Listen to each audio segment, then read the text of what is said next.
Igela coiffe ikote. Papa na Kerwan, éternel Kenaya. Kanda, taba, ikote. Sensi. Nganda taba. Fene. Nganda taba. Chez Hugues la coiffe ikote. Papa na Kerwan, éternel Kenaya. Au 174 avenue Aristide Briand, 93 320, les pavillons sous bois. À la petite porte à gauche, association Hugues Ikoté.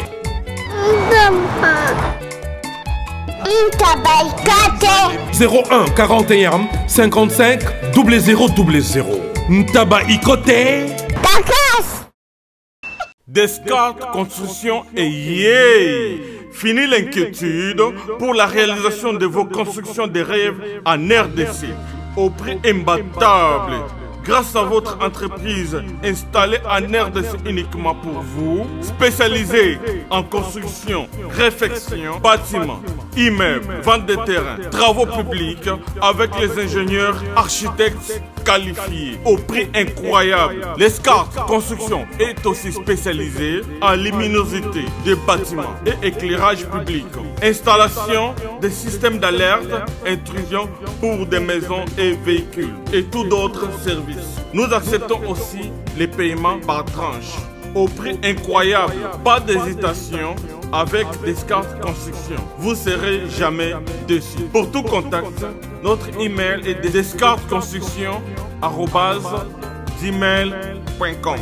Notre numéro de contact plus 447 93 92 82 813 et appelez-nous pour Kinshasa plus 243 89 91 56 86 2. Descartes Construction à Tozana Mbongo Moké, opération Tongana RDC. L'agence d'export et d'import Michel Atlantic Shipping et yé bana ya Canada, bana ya USA, bomitungisa lisusu.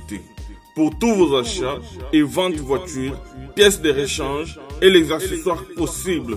Na koti na ba koli na bino na Kinshasa, bomitungisa penza te. Please, bakoya koza koli tinanda. Pour tout contact, benga Michel Lukadi.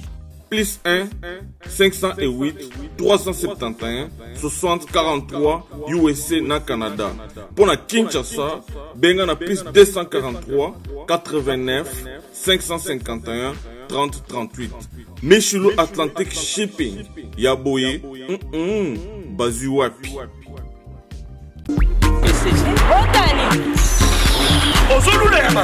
Il y a eu un peu de comme un bon. Na pomade awatoza. Na pomade awatoza. Mais moi c'est la vie au kuma. On ligne osoma pomade naturelle awatoza en ligne www.awatozaacrème.com www.awatozaboutique.com. Soit appelez au numéro 00 33 75 11 10 975. Bonne adresse, Yakosomba Pomade Awatoza, 70 rue Marcadet, 18e arrondissement, métro Marcadet, ligne 4. Pomade Awatoza, et Salamina Banamboka Congolais, Nabanzete Mboka Congo, Boke Banaburat. pour la COVID Sabamole, Nipende Sinapetolo. Somba gamme ya pomade Awatoza, Massé Yango na parti Oyolingi Vimba. Il y a 3 mois, on fait résultat. Raph Ngindou, félicitations pour la promotion, ça la rapport à l'artiste. Que Dieu te bénisse. À qu'on n'ait pas demandé, il n'y a rien en face. Ici Cappuccino, LBG, Rambo 2, Mister Double Face, la musique bio sans microbes. Suivez Congo Promo TV avec le PDG Raph Ngindou. Eh ben, on est makambo. Bison des solutions. Nanenga mabete Congo Promo Raph Ngindou. Aza mutu aza na mbongo boga, aza na bakara danger.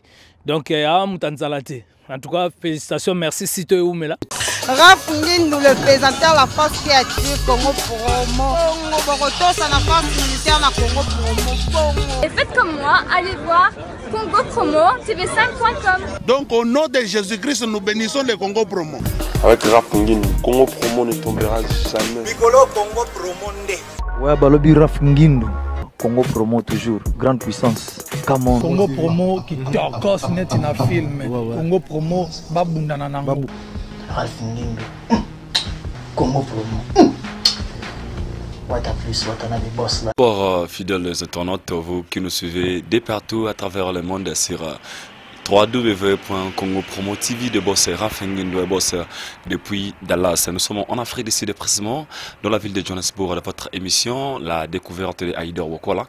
Une émission qui vous aide à découvrir de réalités des Congolais vivant ici en Afrique du Sud. Très ravi de vous retrouver très nombreux en train de suivre cette émission qui est présentée par votre humble simple serviteur Aïdor Wokola, autrement dit le Brésilien de la presse congolaise.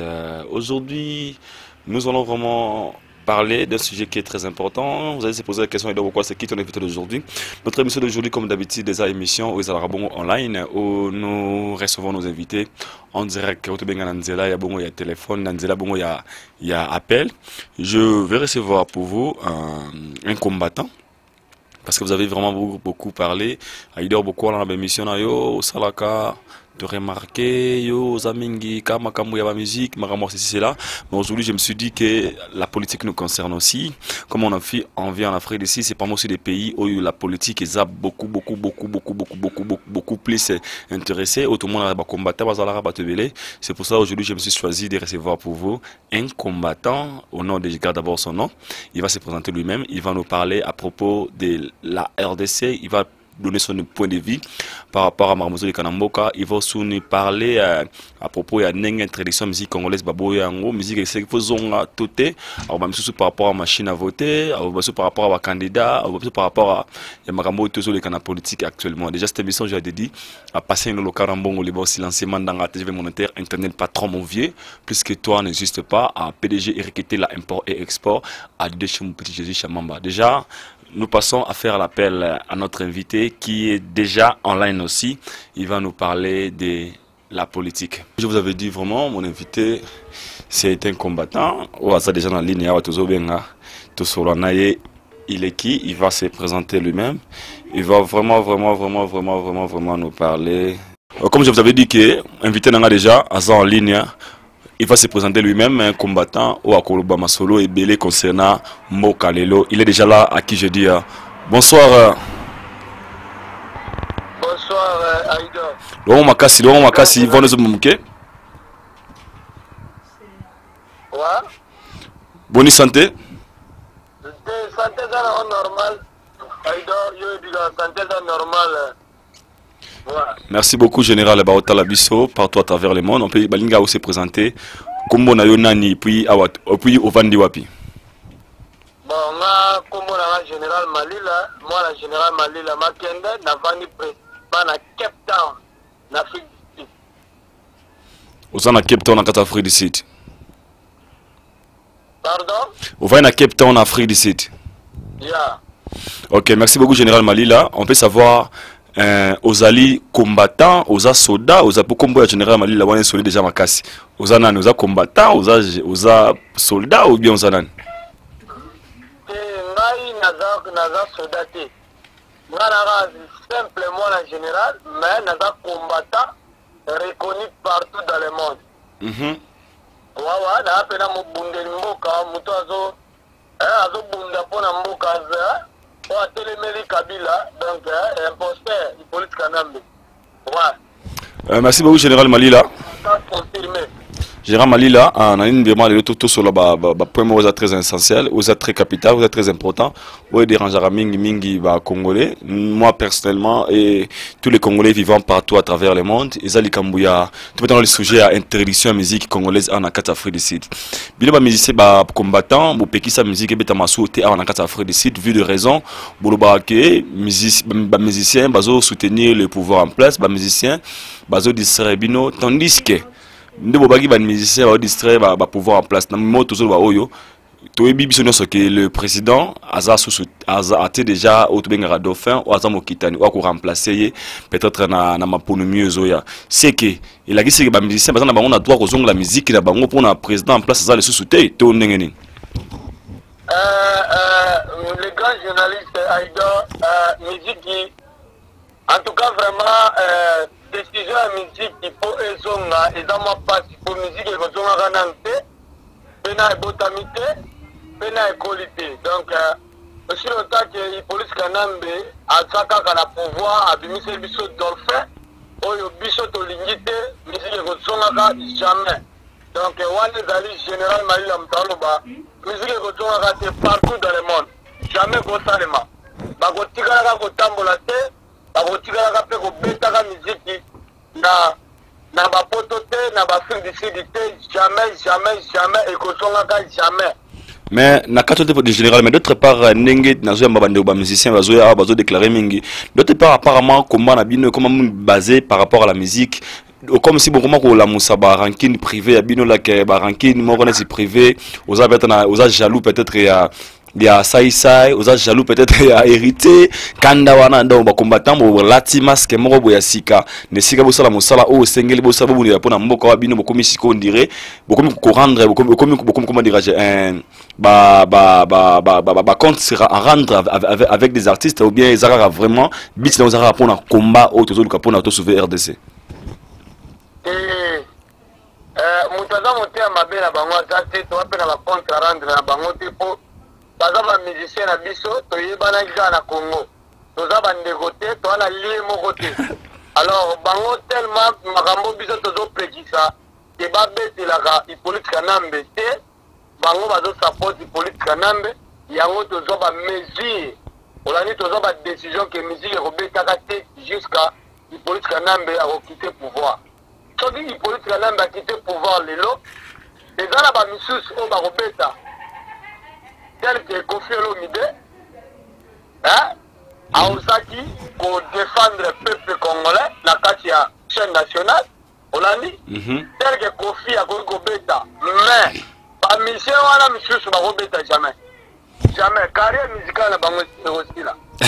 Ce qu'on a rendu à l'alito soit point très important ou tel que les dernièrement aux zones à Cape Town, je pense qu'aux au courant na yango ndeko na biso Saïsaï fiston qui je salue là où il est ma finga aza artiste comédien sur la théâtre mais arrivé dans la Cape Town bino ba combattre ba biyo posaki parmi bato batakaki Saïsaï.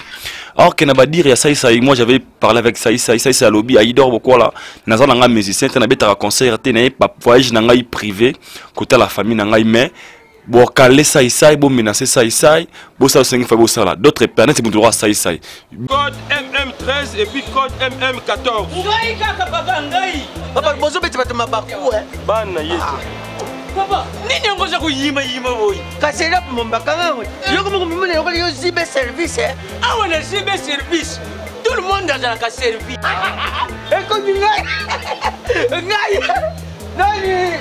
ngai kunzi yebisa kunzi Lou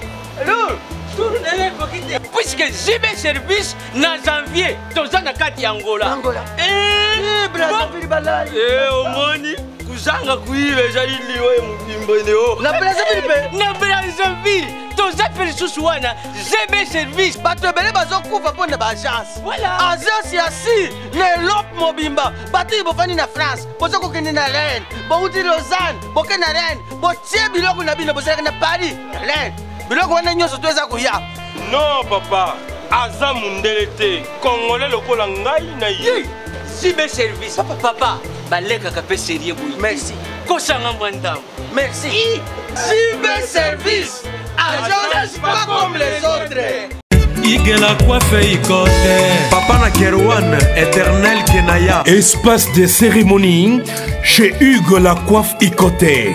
Un cadre spécial pour vos cérémonies conviviales, pour vos retraits de deuil, matanga, fiançailles, baptême, anniversaire, au 174 avenue Aristide Briand, le pavillon sous-bois, dans le 9-3. Référence, salon Hugues la coiffe Ikote. Votre réservation au 01 41 55 0000. Congo promo défaté.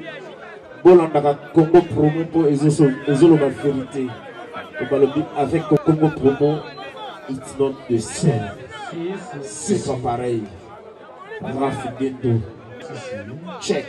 Bino yo général Malila au taraki ça pour la nini le bana en vérité général Malila ça c'est à sali nini pas à nani na Congo. Le grand journaliste Aïdor, merci, je salue à passage pour que tu sois un bouchi plus à Paris. Dans le Bible, Cape Town c'est la terre rouge, Cape Town c'est du sang. Donc Cape Town c'est pas Djobu, Cape Town c'est pas Diriba, Cape Town c'est pas Pretoria. Cape Town c'est du sang. Tobaïke, bagoy ko tambola jamais. Sai a Ozaki, koya ko mekabiso na Cape Town. Cape Town ya Djobu te. Tout le monde a mis un bébé, mais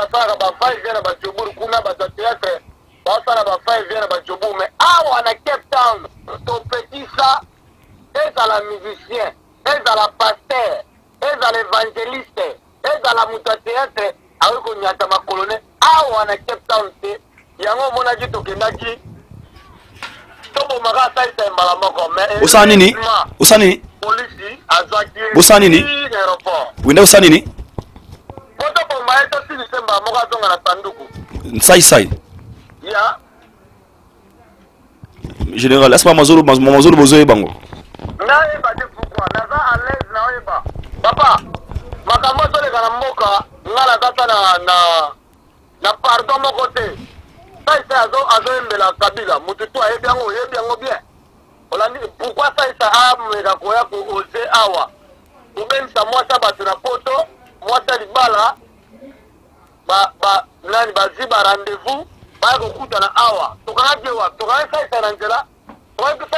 hôtel, c'est ça. Olandi.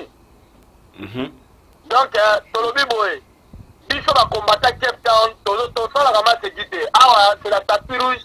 Awa, ta Kabila, en Pétama. Awa, ta, Sadar, Soignati, en Koufa. Donc, Cape Town, c'est du sang, Cape Town, c'est les tapis rouges. Ah, on a la facilité.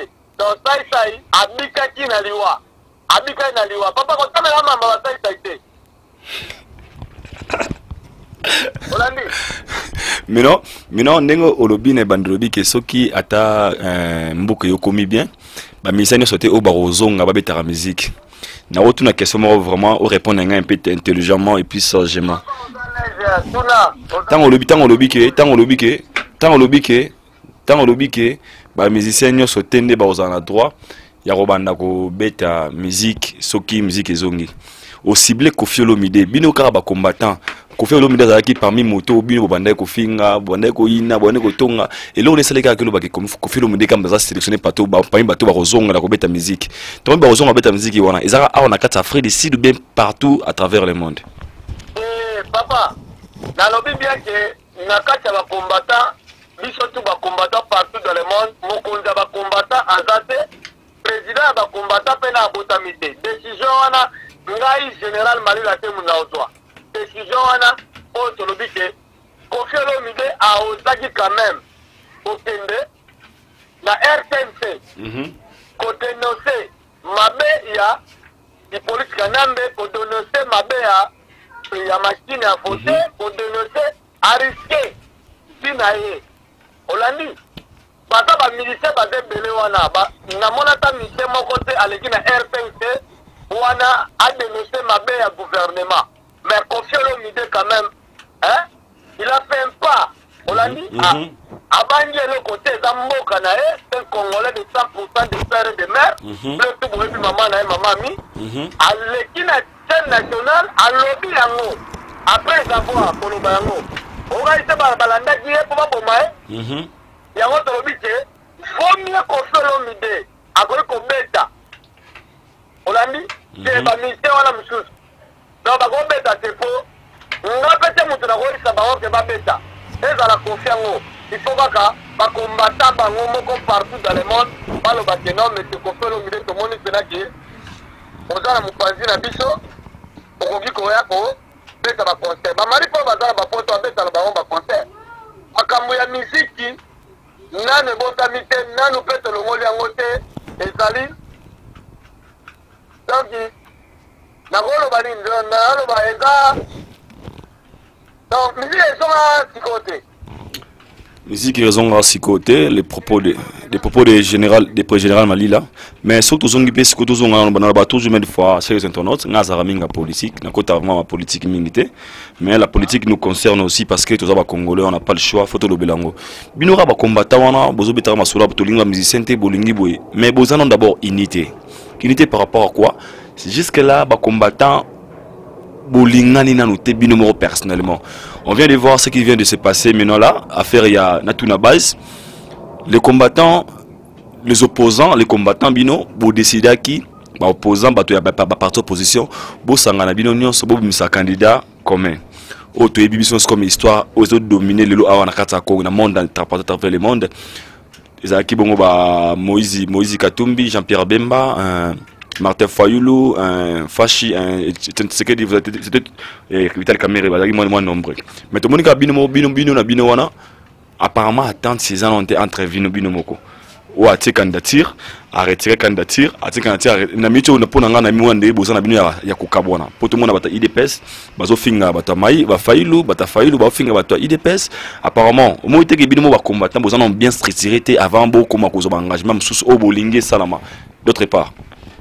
Papa, nalobi boy. Biso ba combattant, tozaka ini, toi ini.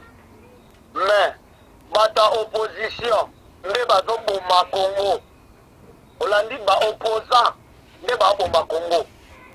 Toloba bien que baluka mutu moko candidat commun. Donc candidat commun on va finir. Martin Fayoulou. Ça va? Nous ingana zana baduti saka za kitamtu Vital Kamere to muziku asala kipena kanambe to Moïse Katumbi pour nationalité toute. Olani mais dans ma surprise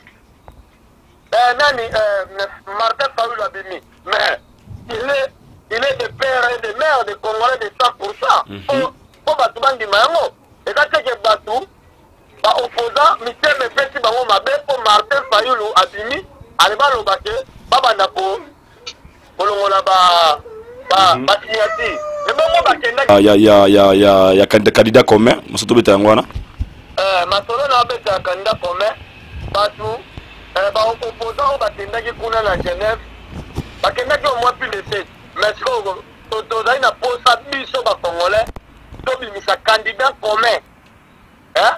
Et dans la candidat d'UTT, et dans la tête des étrangers, pardon, Zambien, le roi va dans le Vital Kamere. Donc maintenant, nous avons candidat commun de 100% de père et de mère. Mais Martin Fayoulou l'a dit. Au lieu que Bango va ensemble, va la liboke, pour soutenir Moutouana et comme que Moutouana au Bakena, et n'a pas sa candidat ni signature nanga, et n'a pas la signature nanga. C'est que Motema Mabé continue à casser. C'est que Motema Mabé continue à casser. On a ma tribalisme à terre. Ah, c'est on a ma balouba terre. Olani, Mamba Congo za Mamba balouba terre. Mamba Congo za Mamba Bukula Basse quoi terre. Mamba Congo za Mamba Congo. On a Mamba peuple congolais. Olani. Tozaluka solution nengeni na ko évacuer les politiques nambe et son gouvernement et son chef. Nous allons encore so et tout après il y a technique. Général Malila continuer. Ouais, allô. Allô ya. Question na monsieur Zali pour na échapper à en côté. Barbara Moudno son tant qu'opposant à ça rappeler na faveur na président na Ewa Lingana partenaire Lingaka. Yosiko tant que combattant parti nos années aux armes d'appartenir.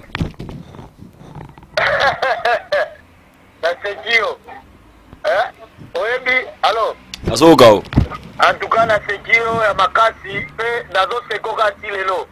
Donc na général Malila na zagana na parti te la tikali pe ko pona na parti mokote. Oza combattant ngeni. Na zana posa vraiment parti te po ba opposant so na ba lelo na zala mutu ya exemple. Mutu ya Katumbi. O mona teke ba sala biso traizo. So na ba na zala mutu ya IDPS. Ozo mo teke traizo koti. Donc la président l'homme sage voit le mal de loin. Voit le mal de loin. On l'a dit. Donc, Nazari de président, on a un parti politique. On a un maître. Combattant, donc combattant, il y a combattant. On a un parti politique, c'est pour la Rosalaka na moté. Sans un parti politique était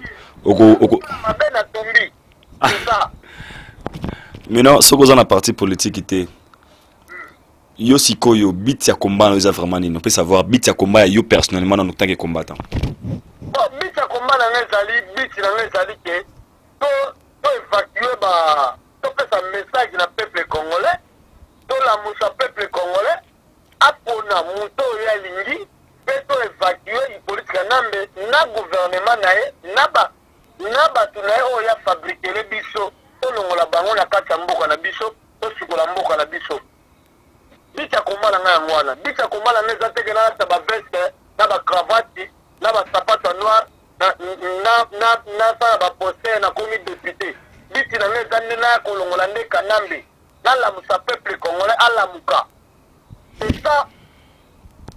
Parce que merci beaucoup vraiment na ibali kambo c'est très important va to chiter na yo na uta ko yamba émission na ngai prophète Élisée na so yebie prophète Élisée yebie nani prophète Élisée azabe combattant Bishop Élisée Bishop Élisée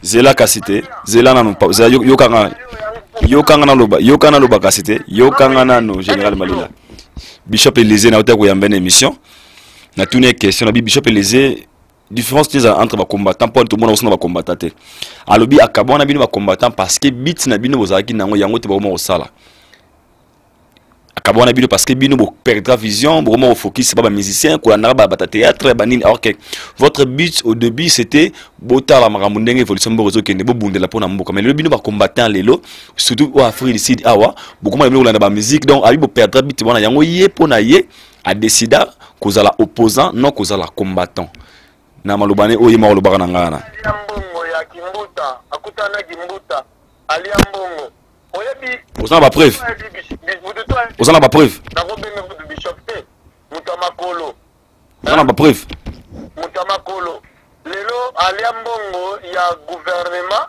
yewana ali akomike ali na biso ba combattant te bitra biso zate ke porto beta kabatu mais mutu nyonso oyo azoyembela le pouvoir en place il faut tout punir c'est ça toki ya longwe biso to longota biso ba général Malila toza ba mike bazali ba denzu bazali ba cheke bazali olandi ba boketi premier bazali olandi donc so ya longwe ya kana no azalaki tanto plutôt le monde le lote akoma ota Moïse auta koloba te alongwe muluba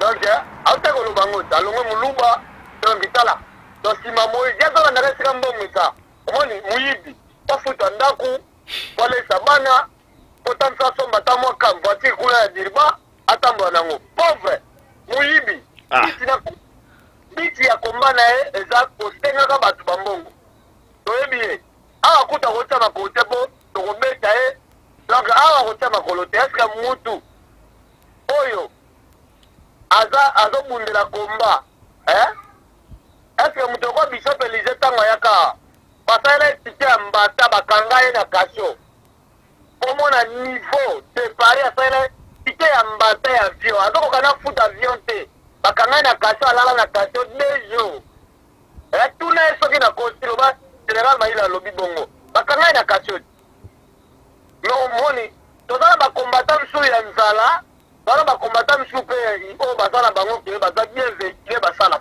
c'est ça. Merci beaucoup bien général Malila vraiment toi j'étais vers la fin de notre émission mais on a pas moins pénalité sur l'angle vraiment na ban la med foisa très capital. Imaginez les lots ce qui est arrivé que ba élection na mboka et salami les soutenir tous les salama yo étant que congolais étant que combattant quelle sera votre réaction? Pardon, la question. Ce qui est arrivé que ba élection ezate ndenge to kanisa ezala réaction no ezana ma réaction za kolongola politique nambe na force poko picoler na force na ba sadari lumbe kota donc mobulo kota peuple congolais lobby batu ba lo ba plein à craquer papa omoni congolais azamu ba sentiment na plein o ezalaki lobby wana soki ba te décida kike plein wana fayu balongola kanambe banga balongola kanambe lobi olandi tozozela lisusu plein mosusu mpo bango baka bato baplein omoni lokola Martin Fayulu asali mwa plein na ye Félix alaka azonga le 24 ezaki le 24 te azonga mardi omona plein lisusu poso tolandaka makambo baplein mais Kabila kima kala papa donc problème ya Congo eza mamba plein te okosala plein mais soba Hippolyte Kanambe enfant de la rue azaka wana na bachadari soki élection eza te parce que Martin Fayulu andimi kokende na élection pas machine à voter olandi Félix Tshisekedi alingi kokende na élection avec machine à voter olandi machine wana eza déjà triqué machine wana eza déjà tripoté dans tous les cas de figure alors sauf une élection eza te mais il faut évacuer Hippolyte Kanambe mais ok Nalandio mais général avant de chuter na yo ils ont leur mot BP au bat remarquer ba constater beaucoup plus pendant ce long vraiment na ba mingi na mingi à politique je fais mes émissions à politique mais toujours ba remarque puis na ba suggestion bat balobara na biso ba bien apparemment vous les combattants bosa mingi basé na ba injure sotali comme émission soit combattre dans la gare kizengi boketu premier afinga ba salité c'est les ino ndenge moko babi yo po finga batu d'autre part au monde até que bozo salir pe image ya combat so que le et salike bazwa binolo ba komisa binolo ba kondi to ba pesa bino place na kata gouvernement quels seront votre exemple na ba ngire bo sala na ba télévision la constat ba salinga ba bina comme ça message wana pourquoi ba combattre bo sala ka ba émission bo finga kaka na ba télévision bo loba non jamais un combattant zomo le kamba albalka moi sérieux boy ozu bokechu ozu yo ozu selezino vous êtes tellement nombreux à son rival pourquoi il nous sera bino bo finga kaka ba un individu trop finga pouvoir en place pardon au finga en tout cas mutu abotama bapesa éducation mais si longtemps que toala ba Rwandais papa yo ko pexanga tena ba no finga Rwandais na ko finga ka Rwandais ti mukola ko tika mboka na ngai donc soli boka du premier azo finga l'imposteur autawat azo imposteur olandi papa ne to ebiete enfant bata enfant de la rue to azo finga e na moni mutu ko telemate pour na pexa boketu afinga un imposteur olandi lelo to como finga sur na cadari soso olandi donc na moni mutu ko pexa ngai te général Malila pona banda na finga le gouvernement en place la mère Mende la kofinga ye ndenge na lingi parce que il est menteur lukuta zana munoko wana ko sangana te est-ce que yo kanisi ba nyonso ba finga ka le pouvoir en place bazaba itilo to bazaba zoba na inaeba na ebite nga comme ça ba pesa na comme ça labino bon nga na ebisi OK mais biso to kofinga ka Hippolyte Kanambe jusqu'à son départ jusqu'à Hippolyte Kanambe il va quitter le Congo. Merci beaucoup Général Malila. Nous arrivons déjà à la fin de notre émission pour l'émission www.congo promo TV ba l'émission yo. Ils ont un message on a lingima to bana to kamwana na ngona yo. En tant que combattant, vous avez compatriotes congolais. Général, le fils de Général Malila, Osamo, le fils de Général Malila, Osako, au Vandibo, on a 4 Captain. Lelo, propagande des Obanda, Kalamingite, il y a très bientôt là, propagande des Obanda. Bien, mon père, c'est un musicien à Margot, soit-disant pour Bayembela comme Konzamboka, la propagande. Maintenant, si ça arrive aujourd'hui, musicien Moko, on a donné un exemple, Fali, Ferreto, Hérité, et Saliki, Ayembela, opposition, la Kayembela Martin Fayulu, To, Kisekeri, To, Kamere.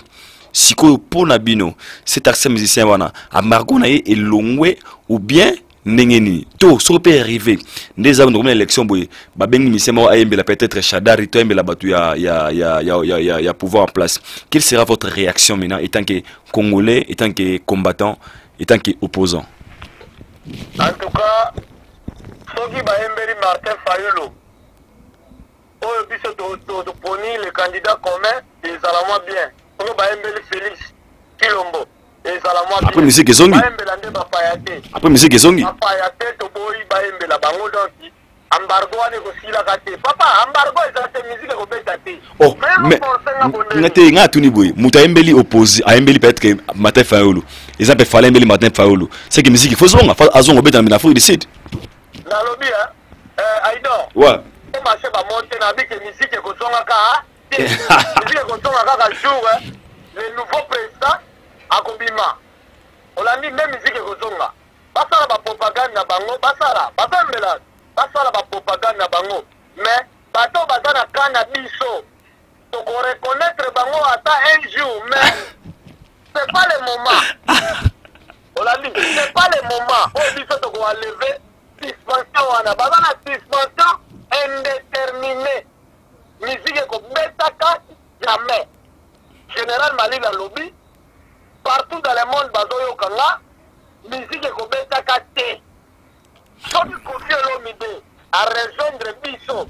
po tokomina na suka oyo tu azo rejoindre biso na reta en tout cas porte sekei esekangi olali donc porte ekangi bapekisaka motu so alingi akende soki asakei ekomina na reta force de la deuxième taxi olandi donc voilà donc moto akoye su korejoindre biso aza te moke mo moke wadrakora mo moke po namonaki émission na ye asalaki nabetelaki maboko olandi mais elingi koloba te ke suspension na ye elongwe ngai ye mpe aza kaka na suspension mais il faut asala bemission wana punition na ye faut asala bemission wana ata 10 fois ata 20 fois nde tantu tokotalela ka na ye olandi mais na minute oyo aza kaka na suspension indéterminé bazenisi yango na zenit ekufi omande tokomi zenit tokomi Olympia tokomi Stade de France tokomi et ça la bien plaisir hein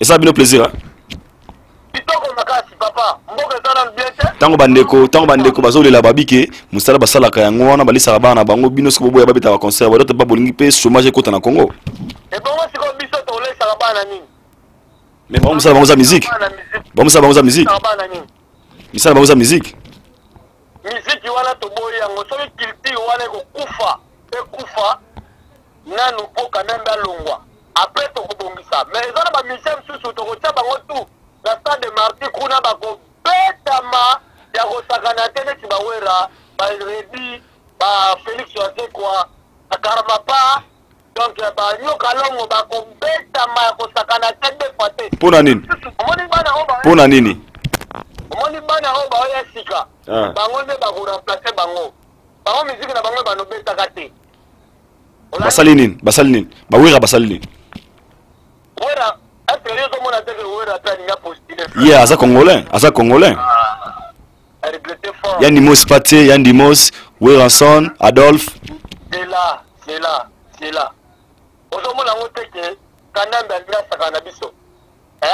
Mutuloko la wera. Invorien. Ah non, c'est un père de famille. C'est un père de famille s'il vous plaît. C'est un père de famille. Combien vous orientez? C'est un père de famille. Général Malilata Omoko. Oui, c'est un père de famille s'il vous plaît. Non, si je suis père de famille.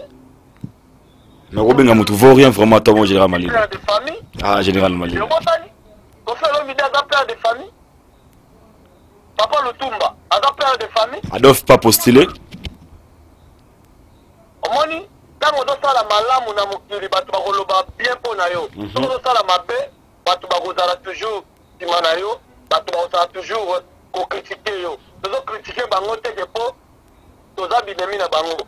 Mais tozo critiquer bango parce que na misala o ba osala. Olandi. Awa na mboka oyo balaki dube baluyemba o na mboka. Olandi.